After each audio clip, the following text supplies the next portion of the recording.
স্বাগত খেলাযোগে, আপনাদের সাথে আছি খালিদ জামিল।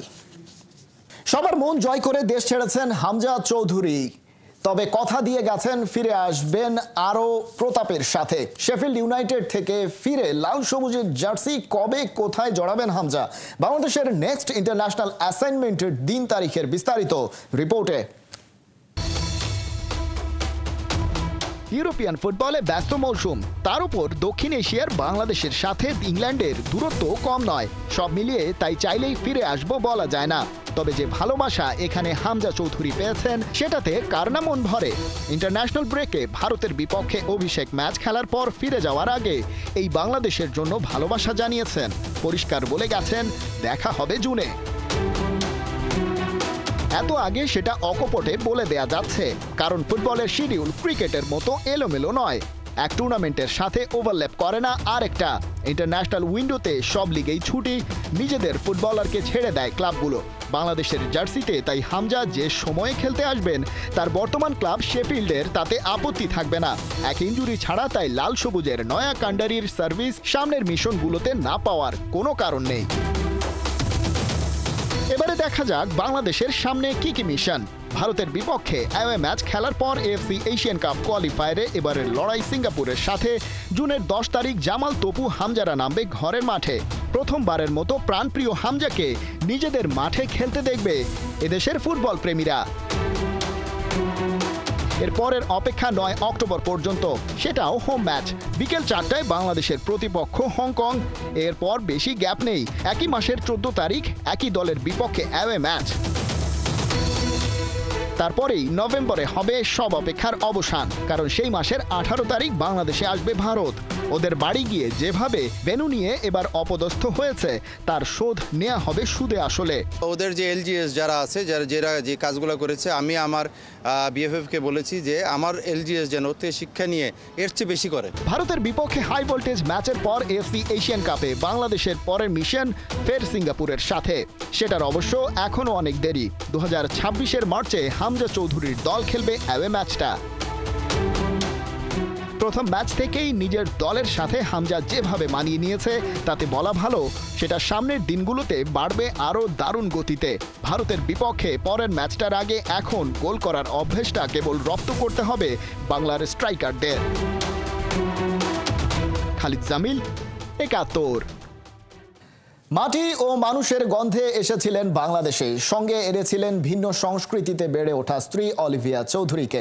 মাত্র কয়েকদিনের সফরে এদেশের মানুষের ভালোবাসায় প্রেমে পড়ে গেছেন হামজা চৌধুরী ও তার পত্নী। দেশ ছাড়ার আগে জানিয়ে গেছেন ধন্যবাদ ও কৃতজ্ঞতা। হাসান সজীবের রিপোর্ট।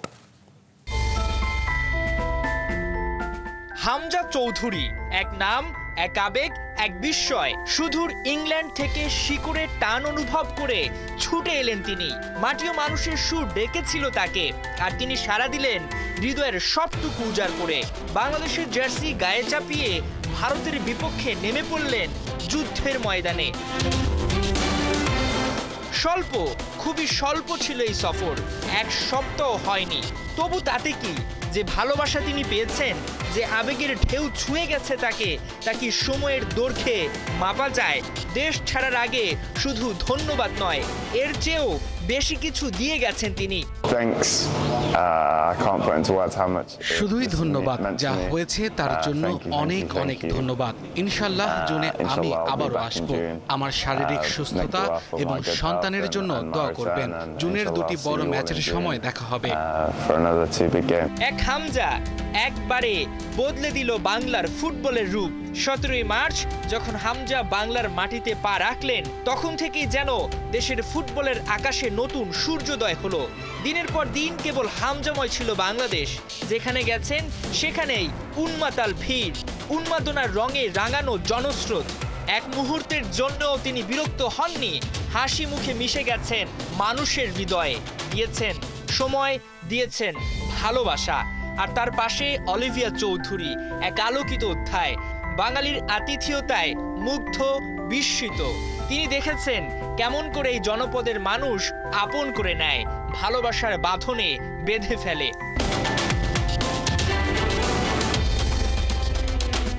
হামজা এসেছিলেন, দেখেছেন, ভালোবেসেছেন, আর সেই ভালোবাসার সঙ্গী করেই ফিরে যাচ্ছেন। কিন্তু এ গল্প এখানেই শেষ নয়। জুনের অপেক্ষায় বাংলাদেশ। হাসান সজীব, ৭১। তামিম ইকবাল সুস্থ আছেন, তাকে কেবিনে নেওয়া হয়েছে। চিকিৎসক প্রেস ব্রিফিংয়ে জানান দ্রুত সুস্থতার জন্য মেনে চলতে হবে রুটিন। এছাড়া এখন মানসিকভাবে কিছুটা দুর্বল তামিম ইকবাল, তাই দ্বারস্থ হতে হচ্ছে মনোবিদের। বিস্তারিত মোহাম্মদ আদনানের রিপোর্টে। ২৫ মার্চ সন্ধ্যায় উন্নত চিকিৎসার জন্য তামিমকে সাভারের কেপিজে হাসপাতাল থেকে আনা হয় ঢাকার এভার কেয়ারে। ডাক্তার জানান সিসিইউ থেকে কেবিনে নেওয়া হয়েছে তামিমকে। খেলার মাঠে ফিরতে সময় লাগবে ৩ থেকে ৪ মাস। তবে কেপিজে হাসপাতালে তার চিকিৎসা এবং পরিবারের তাৎক্ষণিক সিদ্ধান্তে মুগ্ধ তামিমের ডাক্তাররা। এখানে আসলে কৃতিত্বটা কিন্তু তামিমের সাথে যারা ছিল ট্রেনার এবং ফিজিও, যেটা আমরা দেখেছি, তাদের ভূমিকাটা কিন্তু এখানে খুব গুরুত্বপূর্ণ ছিল। তারা ওইখানে সিপিআর স্টার্ট করছে এবং যখন হসপিটাল নিয়ে যায়, সেই কেপিজে স্পেশাল হসপিটালের যে ইমার্জেন্সি টিম এবং ক্যাথল্যাব টিম, বিশেষ করে যে মামুন অ্যানেস্থেসিস্ট, যিনি সিপিআর দিচ্ছে 22 মিনিট, আপনারা জানেন যে ওনার হার্টটা কিন্তু বন্ধ হয়ে গেছিলো 22 মিনিটের মতো, তাকে পাম্প করে হার্টটা চালু করতে হয়েছে এবং তারপরে তাকে ক্যাথল্যাবে নিয়ে তাকে প্রাইমারি এনজিওগ্রাম করে এনজিওপ্লাস্টি করতে হয়েছে। একটা ভেসেলে আপনারা সবাই জানেন যে তার লেফট আর্টেরিয়াটা, পুরো আর্টেরিয়াটা ব্লক ছিল এবং সেখানে একটা স্ট্যান্ডে খুলে দেওয়া হয়েছে। এই যে ডক্টর মারুফ, ডক্টর মামুন এবং ডক্টর রাজীব এবং তাদের যে ইমার্জেন্সি এবং ক্যাথল্যাব টিম এই যে সাহসী কাজটা করেছে, এই জন্য তাদেরকে আমি আমার পক্ষ থেকে, আমাদের হাসপাতালের পক্ষ থেকে এবং তামিমের পক্ষ থেকেও আমরা তাদেরকে কৃতজ্ঞতা প্রকাশ করি। Tamim Iqbal world class athlete, তবে হার্ট অ্যাটাকের পর তাকে মেনে চলতে হবে আরও কঠোর রুটিন। এছাড়া তার শরীরে রক্ত জমাট বাঁধার প্রবণতাও রয়েছে, যেমনটা ছিল তার বাবা এবং তার ভাই নাফিস ইকবালেরও। তো এখন যেটা হবে সেটা হলো রিহ্যাবিলিটেশন, রিস্ক ফ্যাক্টর মডিফিকেশন। ওর যে রিস্কগুলো আছে, ওর ফ্যামিলি হিস্ট্রিটা খারাপ, ওর বাবার হিস্ট্রি, ওর ভাইয়ের হিস্ট্রি, প্লাস সব কিছু মিলে ওদের থ্রম্বোসিস, রক্ত জমাট বাঁধা যাওয়ার একটা প্রবণতা আছে এবং ওইটা ওর হয়েছে। ওর ব্লক ছিল প্রায় 80-90%, তার উপর থ্রম্বাস মানে রক্ত জমাট বেঁধে সম্পূর্ণ হার্ট অ্যাটাকটা হয়েছে। বাট আলহামদুলিল্লাহ হি সেভড। এমন ধকলের পর তামিম মানসিকভাবে দুর্বল হয়ে পড়েছেন খানিকটা। এত কম বয়সে হার্ট অ্যাটাক মেনে নিতে পারছেন না কিছুতেই, তাই বারবার ডাক্তারদের সাথে বোর্ড মিটিংয়ে কথা বলেন খান সাহেব। মানসিকভাবে চ্যালেঞ্জ সামলাতে কাউন্সিলর নিয়োগ করেছেন তার চিকিৎসকরা। সাইকোলজিক্যালি অ্যাকসেপ্ট করতে পারছে না যে এইটা হবে, ওইটা সে কল্পনা করেনি। মানসিক অবস্থার জন্য আমরা কাউন্সিলরকে করছি, ইনভলভ করছি, সে কাউন্সিলিং করবে এটাকে কীভাবে মানায় যাওয়া, ওর প্রশ্ন শুনবে, ওর কোয়ারি শুনবে, ওর প্যানিক শুনবে, তারপর সেভাবে আমাদের কাউন্সিলর গাইড করবে। এর আগে পরপর দুবার তামিম হার্ট অ্যাটাক করেন বিকেএসপির মাঠে। হার্টবিট পাওয়া যাচ্ছিল না, দেয়া হয় ডিসি শক। লাইফ সাপোর্টে ছিলেন, পালস পাওয়া যাচ্ছিল না। প্রায় আধা ঘন্টা বন্ধ ছিল তার হৃদস্পন্দন। কেপিজে হাসপাতালে তামিমকে নেওয়া হলে সেখানে এনজিওগ্রাম করানোর পর তার হার্টে ব্লক ধরা পড়ে। তারপরই বসানো হয় রিং। প্রায় রুদ্ধশ্বাস 6 ঘন্টা পর জ্ঞান ফেরে খান সাহেবের। মোহাম্মদ আদনান, ৭১। চ্যাম্পিয়ন্স ট্রফির আগে ছিলেন অসুস্থ, আইপিএল আসতেই তারা হয়ে গেলেন সুস্থ। দিব্যি মাঠে নেমে খেলছেন কলার উঁচু করে। Pat Cummins, Mitchell Starc, Josh Hazlewood সহ কমপক্ষে 8 তারকা ক্রিকেটারের নামে উঠেছে এমন অভিযোগ। টাকার ঝঞ্ঝানিতে কি ক্রিকেটাররা এড়াচ্ছেন ন্যাশনাল ডিউটি? বিস্তারিত মেহেদী নাইমের রিপোর্টে। স্যার পড়াতে এলেই ছাত্রের জ্বর আসে, খেলার সময় এলেই আর জ্বর থাকে না। দিব্যি সুস্থ। ভারতীয় আইপিএল খেলতে ন্যাশনাল ডিউটি বাদ দিয়েছেন খোদ বিশ্ব চ্যাম্পিয়ন অস্ট্রেলিয়ার কয়েকজন ক্রিকেটার। যেন তেন ক্রিকেটার নন, সেই তালিকায় আছেন বিশ্বের অন্যতম সেরা pacer Mitchell Starc, Josh Hazlewood ও প্যাট কামিন্সের নাম। সোশ্যাল মিডিয়ায় এমন মিম ছড়িয়ে পড়তে দেখা যাচ্ছে যে চ্যাম্পিয়ন্স ট্রফির সময় হুইল চেয়ারে বসা ক্রিকেটাররা আইপিএলের আগে উঠে দৌড়াচ্ছেন। তবে কি ক্রিকেটারদের প্রায়োরিটি বদলাচ্ছে? দেশের হয়ে খেলার চেয়ে ক্লাবের জার্সিতে খেলাকেই সম্মানিত মনে করছেন?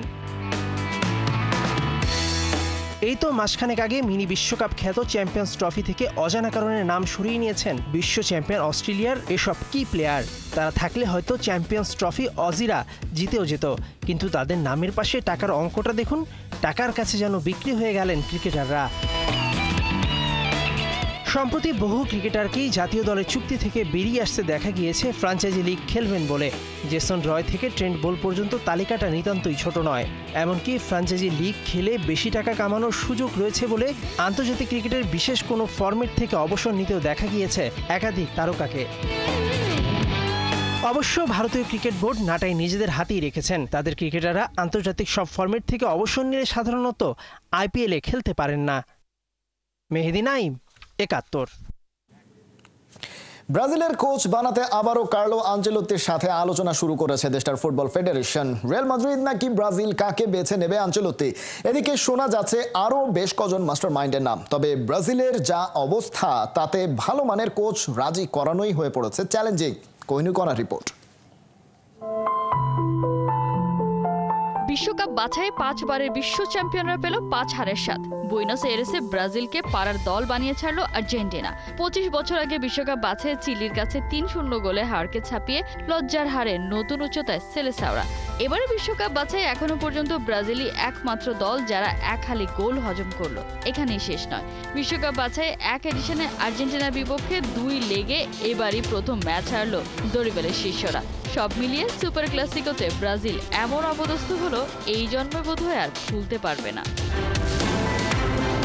মুখে যতই বলুক জয় পরাজয় পার্ট অফ দ্য গেম, মন জানে সবই। কত বড় বিপদের সামনে দাঁড়িয়ে ফুটবল দুনিয়ার জায়ান্ট দলটা টের পাচ্ছে হারে হারে। তাই তো গোল আর খোল দুটোই খেয়ে হুঁশ ফিরেছে ব্রাজিলের। আরও বড় বিপর্যয় ঠেকাতে প্রথম পদক্ষেপ হিসেবে ডাগ আউট থেকে বিদায় করতে চাইছে কোচ দরিবেল জুনিয়রকে।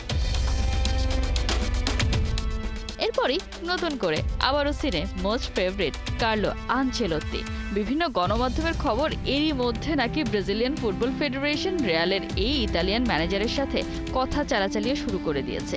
তবে চিন্তা একটাই, ঠিক যে কারণে আগেরবারও ব্রাজিলের প্রস্তাব ফিরিয়ে দিয়েছিলেন আনচেলোত্তি, এবারও বাধা হয়ে দাঁড়িয়ে আছে সেই রিয়াল চুক্তি। তবে সোর্স বলছে রিয়াল মাদ্রিদের সাথে 2027 সাল পর্যন্ত চুক্তি থাকলেও এই মৌসুমেই নাকি লস ব্লাঙ্কোদের সাথে ফুরাতে পারে ডন আনচেলোত্তির অধ্যায়। তারপরও যদি আলোচনা ফলপ্রসূ না হয় তবে হয়তো আবারও ইন্টারিম কোচের দিকে ঝুঁকবে 5 বারের বিশ্ব চ্যাম্পিয়নরা। সেই লিস্টে আবার এগিয়ে আছে স্বদেশি ফিলিপ লুইস। তবে কানাঘুষা চলছে ম্যানচেস্টার সিটির হেডমাস্টার পেপ গার্দিওলাকে নিয়েও। বিশ্বকাপ বাছাইয়ের জুনে ব্রাজিলের সামনে 2 কঠিন পরীক্ষা। ঘরের মাঠে প্যারাগুয়ে, অ্যাওয়েতে ইকুয়েডর। তার আগেই ঘুরে দাঁড়াতে চায় 2002 বিশ্বকাপ জয়ীরা। প্যানিক বাটন আগেই প্রেস করে নিজেদের পেইন বাড়িয়েছে ব্রাজিল। এবারে চাপতে হবে রিসেট বাটন, ফেল করলেই মহাবিপদ। হাতে সময় কেবল 1 বছর। কোহিনুর কণা, একাত্তর। সত্যের ভয় নাই, মিথ্যারই হয় পরাজয়। আদালতের রায়ে ঢাকা দক্ষিণ সিটি কর্পোরেশনের মেয়রের দায়িত্ব পেয়েছেন তরুণ ক্রীড়া সংগঠক ইঞ্জিনিয়ার ইশরাক হোসেন। ঢাকা ব্রাদার্স ইউনিয়নের অন্যতম কর্ণধার এই তরুণ সংগঠকের হাতে এখন থেকে ঢাকা দক্ষিণের উন্নয়নের চাবিকাঠি। বাবা প্রয়াত বীর মুক্তিযোদ্ধা সাদিক হোসেন খোকা ছিলেন সাবেক মেয়র এবং সফল যুব ও ক্রীড়া প্রতিমন্ত্রী। ছোটবেলা থেকেই খেলাধুলার প্রতি ছিল ইশরাকের আলাদা টান। বড় হয়ে হলেন ঐতিহ্যবাহী ব্রাদার্স ইউনিয়ন ক্লাবের অন্যতম কর্ণধার। তরুণ ক্রীড়া সংগঠক ইশরাক হোসেনের নেতৃত্বে এগিয়ে যাবার দিন গুনছে বাংলার ক্রীড়াঙ্গন। ঢাকার দখল হওয়া মাঠগুলো উদ্ধার করাই নয়া মেয়রের প্রথম লক্ষ্য।